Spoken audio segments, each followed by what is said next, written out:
What's up, everybody? Michael GOVIER, Palazzo Podcast here with Benjamin Chase, my partner on the Prospect Power Half Hour. We do this every Thursday at 5 p.m. Eastern Standard Time.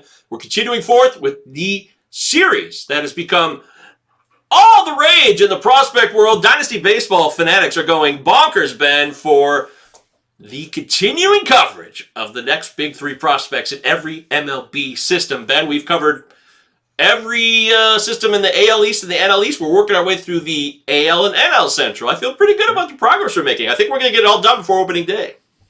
I don't know about before opening day, but we'll get it done before May. Let's. I mean, that'll at least be accomplished. So, yeah, we'll get there. I'm confident, and that's why we bring in people like Matthew Thompson, who knows what he's doing, to talk about the Cardinals and the Royals' next big three prospects today. Matthew, you got to keep us on schedule here. I know you got a busy night ahead of you, but we're glad you made some time for us. Welcome to the show, Mr. Thompson.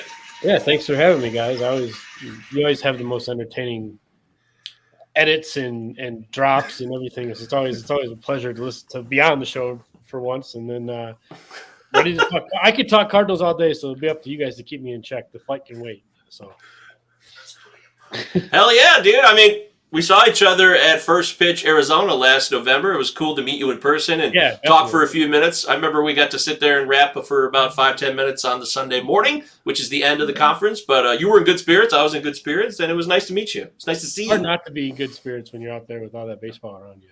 But. Yes. Yeah, we had a great time, man.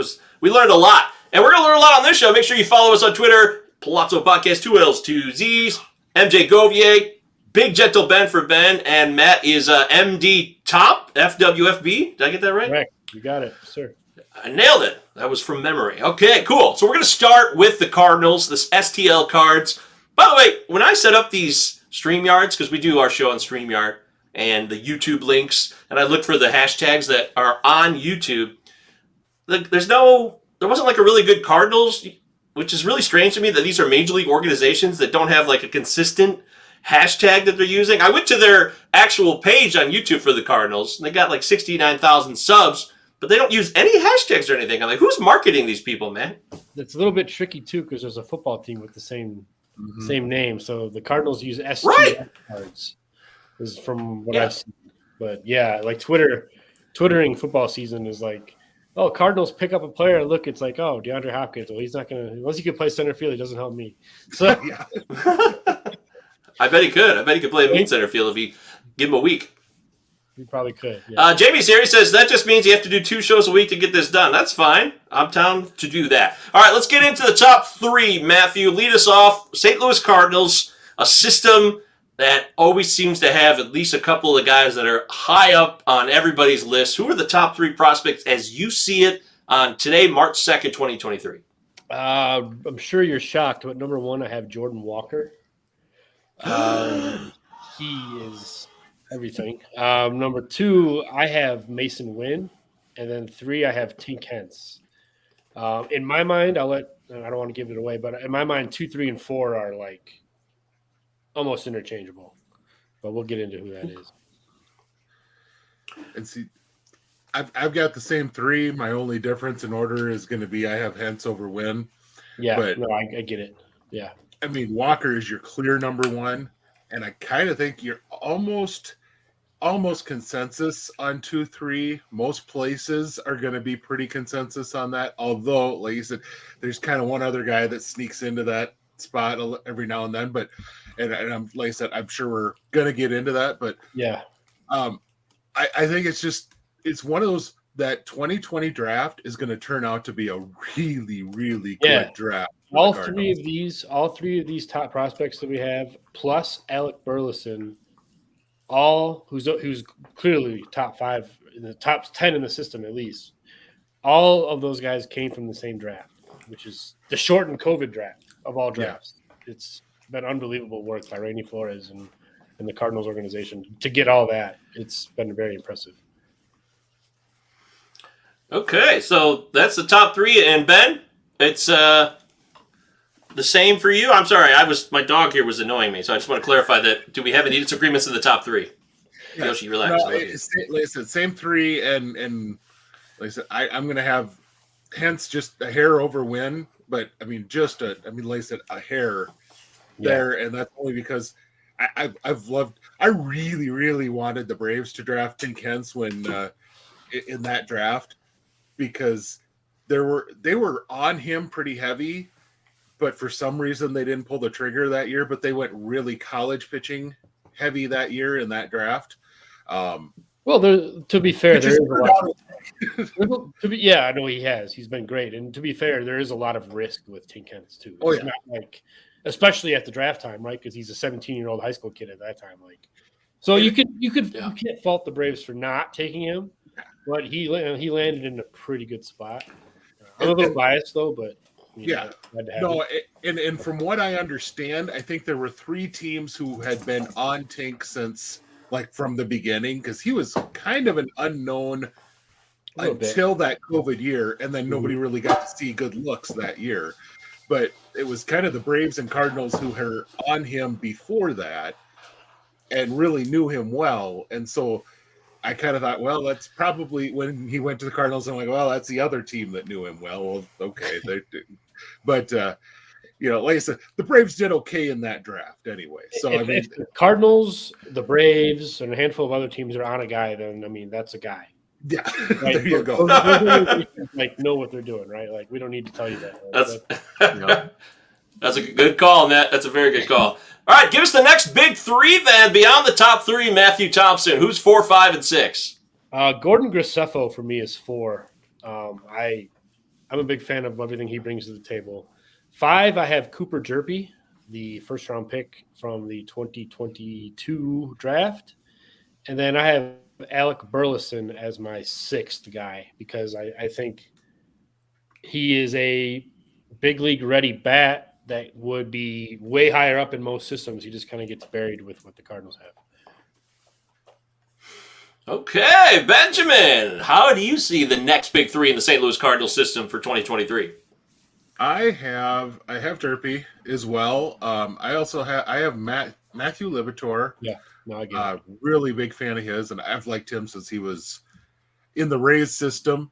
I actually got to go on St. Louis radio when he was originally acquired. Yep. Because I had written up a scouting report, and they caught that, and they called me up and had me come on radio to talk about him. So that was kind of fun. Yeah, that was cool. And then Joshua Baez is the 3rd guy I have on there. And just because if you want a prototype right field, this is what a right field profile is supposed to be. He's like 60 plus. So you could maybe hang a 70 on his power grade and definitely a 70 arm.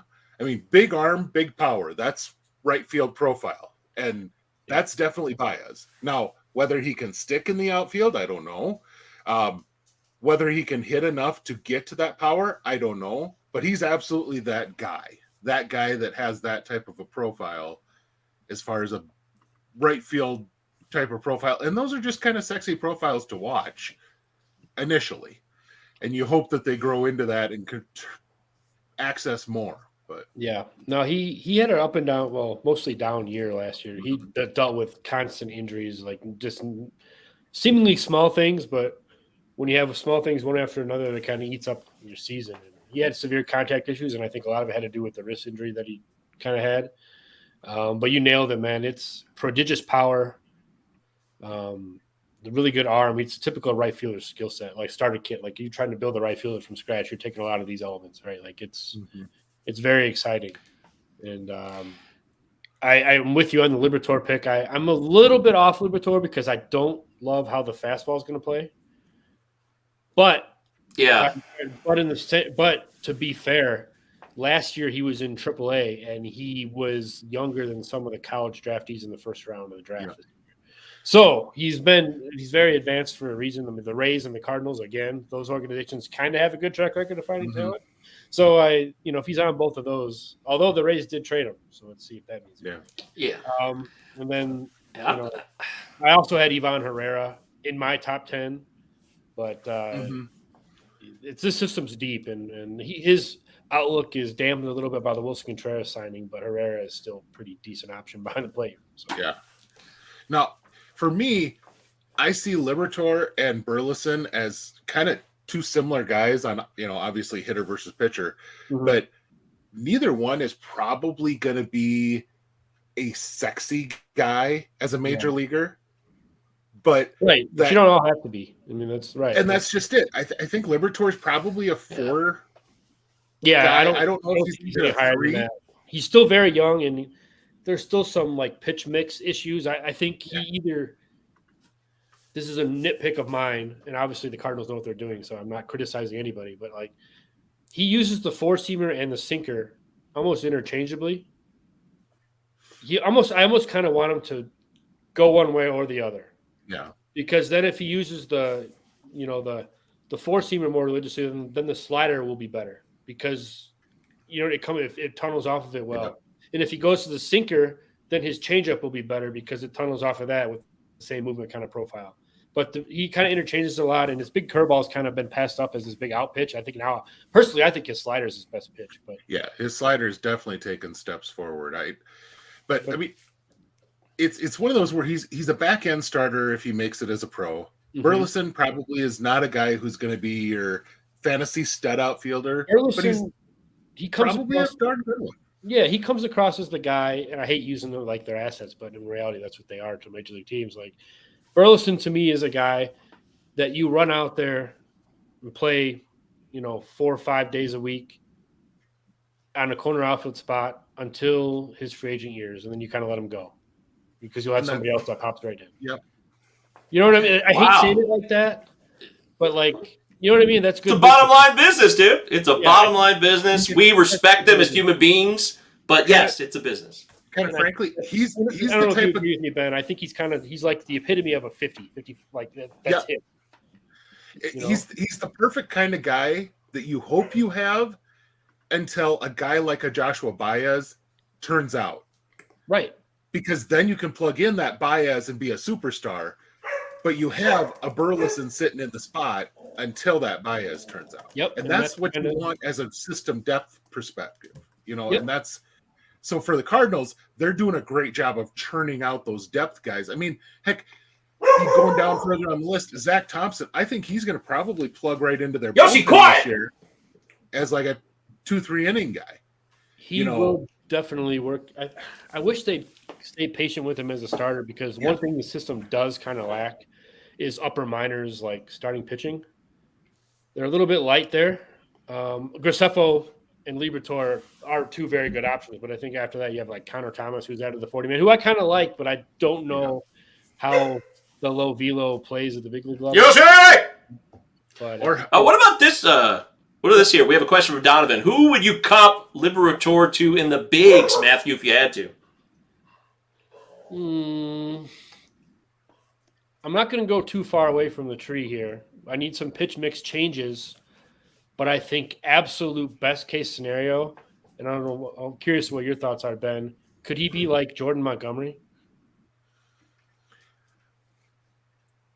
I think that works. I had him when he was coming up. I had, when I wrote that initial scouting report, and I've seen it kind of bear out that there's a lot of Matt Moore in his game, and for better or for worse too. And substitute a little bit of the fastball command for velocity, but I think it's a good pair. Yeah. I mean, there's just a lot of and you hope that he does. I mean, with Moore, it ended up being a lot of injuries that derailed him and kind of turned him into the reliever type. But I mean, if he can stay on the mound, there's a chance for him. Don't know. He's been healthy to this. I mean, with no inclination to believe he's not been. So right. Yeah, and that's just it. Like, boy, and Anderson works. Teach Liberatore a cutter, and that might kind of fit a little better. Which you might need one if he goes off the slider and goes more toward the curveball. He might need a cutter to keep lefties off of him or something. So he's going to need righties. Excuse me. So maybe he needs to talk to Connor Thomas. So because that can't hurt. I'm curious to see how that's going to play. He's kind of fascinating to watch because he was awesome. After Arizona, I'm kind of curious to see how that works coming out. He picked younger hitters apart in Arizona with his sequencing and his changeup and be able to spot it. And we'll see how he does against the advanced guys. He hasn't pitched this. He's only pitched once this spring that I saw, and you can't put any stake into one spring appearance. So we'll see how he goes. Yeah. Yeah. Tyler Anderson was the comp offer from Chad, who's one of our regulars here in the live chat. You guys can jump in the live chat with questions if you prefer at any given time. And we just finished up STL, St. Louis Cardinals. Top 3, top 6 overall. The next big 3 from Matthew Thompson, who's here live with us. Me and Benjamin here coming at you, the Palazzo Podcast. 2 L's, 2 Z's. How about we switch over to the other side of town, the other side of the state, the other side of that area? I always get, how many Kansas Cities are there, Matthew? I think 1. I'm not sure. There's not at least 2? There's not one in each state in Missouri? I get so confused. Well, I know there's 2 St. Louis. There's an East St. Louis that's in Illinois. That's true. I do know that. I don't know if Kansas City's the same way or not. I don't know. I do laugh every time that you get some like sports writers that think Kansas City's in Kansas, and it always cracks me up. Like they always write something about, oh, poor Kansas, but it's like, no, it's in Missouri actually. But like, yeah, my brother lives there, and I know that part of like the burbs are Kansas, but I don't know that any of actual Kansas City. I think that's right. Kansas. I've never been, but I think that's it. Yeah. Chad says there are at least 2. I went to a wedding in Kansas City, but I think it was the standard issue Kansas City that we know of for the Royals, who we're going to talk about now. Kansas City Royals, boy, I'm doing a couple drafts right now. Jeff just said earlier in the chat that he signed up for the Palazzo Podcast Invitational, which is on League 6. Oh, there you go. Join now. Sign up. It's a $50, 50-round draft and hold, no fab in season. So if you're looking for less of a commitment, but you want to draft, 50 rounds of drafting, that is a lot of fun. That is just a ton of fun. So make sure you check out. Around 30, Oh, yeah. Well, that's where you start taking more risk, and you go way outside of ADP, and you think, I mean, Ben, you should really flourish in those rounds because you know so much about dynasty and prospects. There's a lot of guys that you could target, like a Mason Hour, for example. That's not a bad choice. Pro tip, go on Prospects Live and sort our prospects list by 40-man roster guys, and that's where you should be picking later on in that draft. Oh, dynamite! Because you want 40-man roster guys in drafts that big because they're already first in line, right? Yeah. Because they're already on the 40-man. So that's a great point. Not trying to blow up anybody's spot, but that's what Don't blow up my spot, Matt. This is my spot, okay? We all got our own spots on the show. It's fine. You can blow yours up as much as you want to.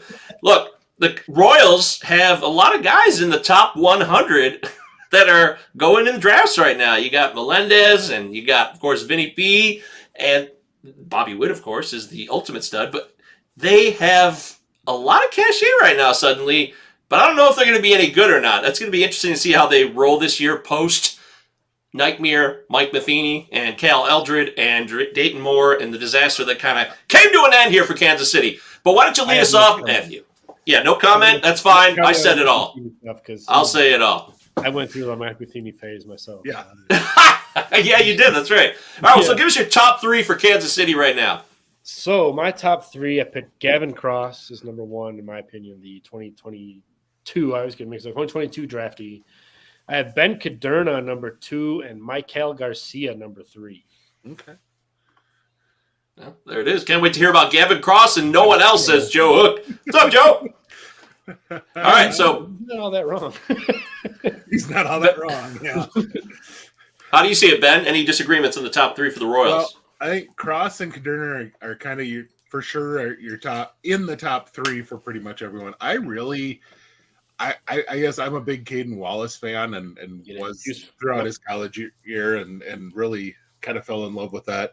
I'd love to be able to throw Drew Waters into the top 3, but it's just after watching him for so long in Atlanta and then he comes out and gets an injury right away in spring training after he finally put some things together at the end of the year. This just all looks too stinking familiar to me. He was in my original top 3 that I had put together way back when I was starting to put all these together to get ready for all of this. And I don't even have him on my next 3 right now. Cause right now he needs to get healthy. He needs to get himself on the field and stay on the field. So yeah, no, Drew Waters has always been fascinating because I love athletes, as you should, in the prospect world, and he's definitely one of them. Mm-hmm. Really good defender in center field that gives them a nice steady floor, but he just hasn't been able to hit enough, which has been perplexing. Yeah, that's too bad. Poor Drew. We wish you the best, Drew Waters. We're not giving up on you. It's never over until it's over. All right. let's get in the nitty-gritty then, Matthew. The next big three for the Kansas City Royals beyond this top three is Beck Way going to be in your top six? Because Chad says this is a Beck Way stand account.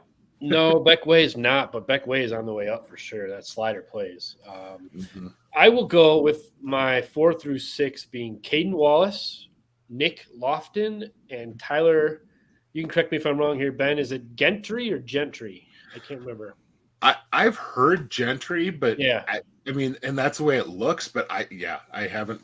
Yeah. No. So I'll go Caden Wallace, Nick Lofton, and Tyler Gentry. That's my 4, 5, and 6. With honorable mention to the honorary Italian Frank Mazzucato. Yeah. Oh yeah, I know Frank. I've had him in a couple dynasty leagues. Benjamin, do you disagree here with this next big three for the Royals? No, and that he brought up my 3: Frank Mazzucato, Nick Lofton, and Tyler Gentry. Because Mazzucato. So you don't have Wallace then? No Wallace for you. He doesn't have Wallace Miguel at the Garcia, top. who I have third. I have Garcia third.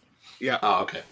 But that's mostly because I like his defensive abilities and his contact skills and speed and ability to play short. Because I don't think Bobby Witt Jr. is a shortstop. But No. that's not for Well, me. and I mean Garcia is one of those who Garcia fits. Last year, in fact, I was on this show last year He's such a talking Royals about the type Royals. too. Like he's such a Royals type. Like everything he does. I talked about Michael Massey last year on this. I show. love Michael Massey. Him and And- Nate Eaton are very good guys on the rise too. And I said that was a profile that the Royals create and they develop and they do very well. And Garcia is exactly that type of a player that he's a grit player. the one that really difference. fits him.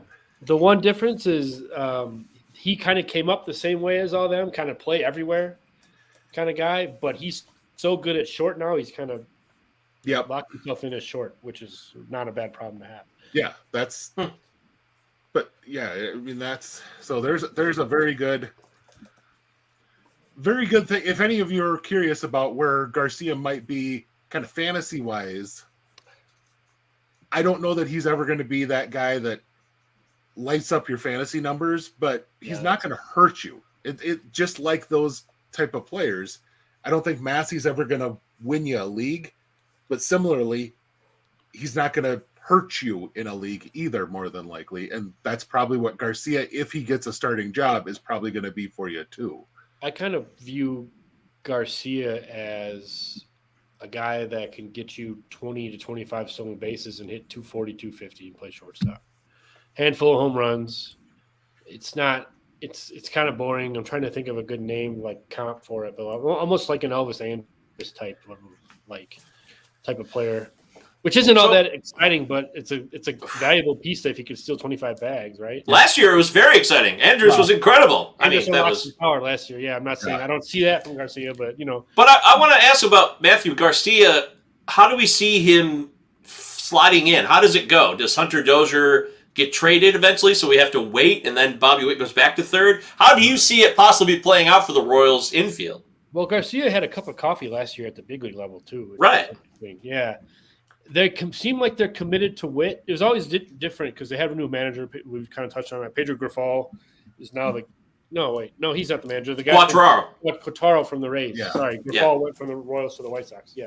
Yep. Quatraro is there now, and you're always curious how he values it. I was kind of thinking they might put Bobby Witt at third with Garcia at short, but it seems like they went the route you mentioned with Hunter Dozier as the everyday third baseman with Witt at short. And Garcia will play his way into some playing time this year. He's not a player you can really bank on hoping you much for this season, but I'm still in long term because I think he is probably the shortstop. And Dozier's that kind of come in with the whole best shape of his life stuff, which they're already paying Dozier money. That's another big thing, and you gotta, which if he fails out there, well then he's probably just blocking Nick Prado, which he's probably occupying the DH spot and making sure that Nick Prado and MJ Melendez and whoever else that might get at bats in the DH spot aren't getting him. That's pretty much what he's going to end up doing if he can't handle third. So they got to find a way to get him at bats somewhere. Yeah. And third base is probably their best spot because he's not going to out hit Vinny P. Oh, wait. My main man, Jared Perkins, is here, by the way. Check out Jared's work. He's doing great work in mental health. He did a great interview with Vinny P., the Royals himself, talking about the game. Yeah, it was great. He says that Garcia's getting outfield reps this spring. So, super utility guy, right? Yeah, that could work. I still wish it was that short because I think that's where the most value from him is going to be. But if he hits well, he'll play. I mean, that's the end of the story. Okay. Yeah. All right. So Ben, we got your 3, right? So okay. And I think the fun one of all these, I think, is going to be Gentry, because with Waters getting hurt, with Michael Taylor getting traded, I mean, Lofton actually showed a lot more in the outfield than I thought he would last year. He really took to the outfield better than I thought he would, kind of coming and getting to know, moving from a guy who's played primarily infield in his life and then moving to the outfield. He handled it defensively better than I thought he would. But they're going to want somebody who can do that offensively, and Gentry can't. I think Gentry's got the much better offensive ceiling of their options in center field, or frankly in the outfield if they're looking to put together an outfield. And I mean, you have Kyle Isbell, you've got Nate Eaton, they've got a bunch of guys, but it certainly gives Gentry a lot better chance to break spring. I really like Kyle Isbell too. I want him to take that next step. He's a guy I really like. But big shout out to Jared Perkins. If you're on our Royals prospects list at Prospects Live, I mean, he wrote a majority of the reports there. Like he knows the Royals system backwards and frontwards, and he's obviously done that interview with Vinny P. He talked about over that with the mental health stuff on Prospects Live, which has been fantastic stuff to listen to. I love how the guys adapt outside the game, and I also love his Beyond Baseball podcast that he does with us. It's great stuff. But I love Jared. The Royals love Jared. I love Jared. I gotta say how much I love Jared. Jared, you're the best, man. I'm so glad you popped in here. Please, everybody, follow it. I just put the link to his Twitter in the feed. Yeah. I showed it on the video. Jared is doing legitimate work. We're covering prospects, but he's also covering the human aspect of what they go through, what all baseball players go through coming up. It's not cheesy. It's straight. It's true. No, it's not. It's deep stuff. And you would think like how much better the game would be if these teams decided to pay for these guys to eat well and live well. But hey, I mean, that's I'm just somebody talking. I don't, Yeah. I interrupted you, Matt. What were you going to say? I'm sorry. No, I was just talking about Jared just being, a great guy, knows everything about the system and how the Royal system. And then I'll piggyback off what he wrote. The Royal system is they're making some strides in the minors with their pitching. I've noticed a lot of good pitchers I like. Like I'm looking at our list right now, like 7 through 15, I think is all pitchers except for 2 guys. So they have a big glut of arms coming up. And hopefully this college heavy drafting approach starts bearing some fruit, because I don't want to blame it on the kids that they took, but I was a big fan of that college draft when they had Daniel Lynch and Jackson Coar and Brady Singer, and I'm a little bit disappointed with how it's gone. I don't know if that was the major league coaching, or which seems to be the scapegoat for a lot of things. I don't want to get too much in the weeds on that, but hopefully they are a lot better with new voices in the dugout in the clubhouse. Zach Greinke around can help too. Greinke is a very good guys. There was was it? Trying to remember now if it was Pipeline or. Now I'm getting them all my podcasts mixed up, but there was one of them that had the new pitching development coordinator on. I need to catch that. I meant to listen to that. I remember what you're talking about. Yeah, I think it was a Pipeline show. I bookmarked it. I want to go back because that's a brand. You made the point. That three letter word you said, new. That's the huge thing for me right there. But he talked about, there are big names if you go down there. Guys like, Jackson Coar, Asa Lacy, these are guys who, if you followed college baseball, these are studs. Like guys who were like pitching in College World Series, guys who were top 10 college baseball pitchers going into the draft, guys who everybody knew and then just haven't panned out. And you're going, well, what the heck are they doing that's not working right? And there was a lot of talk in that podcast that hey, we're already seeing some stuff that we can work on. We're already seeing some stuff that we can do here. And they had some big discussion about Brady Singer and how he had come through some things and kind of figured out on his own, but then also has taken some steps in the offseason already based on some work that he's done with the club. And, I'm thinking already like, hey, if Singer's taken another step beyond what he's already done, which, hey, he made a big leap forward middle of last year, and they've been able to identify beyond that where he can go. If they can start doing that with more of these college guys, there's a lot of raw talent in those college guys. Oh, they can suddenly have a really, really good farm system of arms. Yeah, they're an organization that, like, if you could have a sleeper organization, not necessarily a major league team, but like sleeper system, that's my group of bunch of players to take a lift up. It's this one. I mean, there's a lot of talent down here, and they get quote unquote dinged a little bit for their minor league system because Bobby Witt Jr., MJ Melendez, and Vinny Pasquantino all graduated and are no longer considered prospects. But those are all very good young core pieces to your big league club. I'm forgetting other guys. There's Nate Eaton. We mentioned Michael Mann. So Edward Olivares is still young, I mean, some of these guys are still young. Kyle Isbell is still young. Like, sign me up for all these guys. I like this team. Drew Waters. I like a lot of what they're doing. If they just I feel like if they get one or two lucky breaks, it changes everything. And they haven't had much. As a Tigers guy, I fear them. They are. It's like they're ahead of us now. Tigers are on the way up too. What the Royals we'll lock you in on that one. What the Royals need to do is, I know there's another AL. I'm not going to tell you what team, but I know there's another AL Central team that used to get really, really upset when their players would go somewhere else in the offseason, like Driveline or somewhere else to get coaching from outside the organization. I need the Royals people to start doing a little bit of that too. That would Driveline thing seems to be the way to go right now. And there's so many options. It doesn't have to be Driveline Inc. It doesn't have to be. No, right. I was just using that's the most common example. Exactly. Right. Yeah. Right. But I mean, an outside source. There's so many of these good velocity options, these good, hit training options. There's very good options for evaluating the individual and their motions and their body and doing training that's individualized to that person in their off-season time. And what is wrong with that? That is what I just don't understand, because when you're on a team with 25, 30 guys, it's very likely that for 6 to 8 months, you're not getting individualized attention for that. Unless it's gone bad one way, really bad. You know what I mean? Yeah. If you're getting, let's say during a 6-game series, if you're getting a hit a night on average, you're probably not getting a whole lot of talking to. As long as you're putting up halfway decent numbers, you're probably not getting a talking to.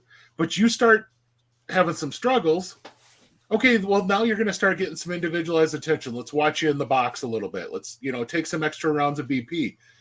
Otherwise, nobody's really paying a lot of attention to the mechanics of your swing. They're not paying a ton of attention to what you're doing in the weight room, all those sorts of things. But you go in October and start working out with somebody who's paying a lot of attention to that stuff. You start having somebody who's going through the mechanics of your swing and going, well, you got a little hitch here, you've got a little thing here, you might come back the next spring and start launching balls an extra 30 feet. Yep. You might have an extra, 10 mile an hour on your exit velocity. Holy cow, you're a different player. Yep. And a lot of it too is even one step further below that. It's like different wording on sometimes on things, but let something click a little better than, somebody might use a different term. Like you Canadians spell sender with an R-E instead of an E-R. Like that might work better. Like some people are just a little bit different. And if you little different word vocabulary uses here and there something can click too. Like staying on top of the ball and keeping your front shoulder closed. Covering the plate and keeping your front shoulder closed are kind of the same thing, right? But it takes a little bit. That's fair. Different way to say it, I guess, right? Absolutely. That's totally fair. And that's the show, folks. It's over. We've done just over a half hour of Prospect Talk. That's Prospects Power half hour here, the Palazzo Podcast. 2 L's, 2 C's. He's Matthew Thompson. Thank you, Matthew, for being here talking about the Cardinals and the Royals' next big three, the top 6 overall. Follow him on Twitter at MDTOMP. That's THOMP. Friends with Fantasy Benefits. FWFB. Of course, Ben. Big Gentle Ben on Twitter. Matthew, anything else you're promoting, pushing out here? I know Prospects Live, you got your top 40, which is a great... I'm actually going to use that for the rest of my drafts going forward when I need 40-man resources. You can filter by 40 men on our prospect list, and everything will pop up like that. And it was great meeting you in Arizona, Mike. You're always a good character. Breathe a breath of fresh air into this industry that can be a little bit dull sometimes. So it's very nice. I mean, thanks, but you know what I'm saying. When you have all these, you're the best. We have all these different podcasts that are telling you almost essentially variation of the same thing. It's nice to hear it in a very energetic way. And obviously, I love working with Ben. Ben's a great dude, salt of the earth kind of guy. We need more guys like that. So it's nice to have both you guys on the show.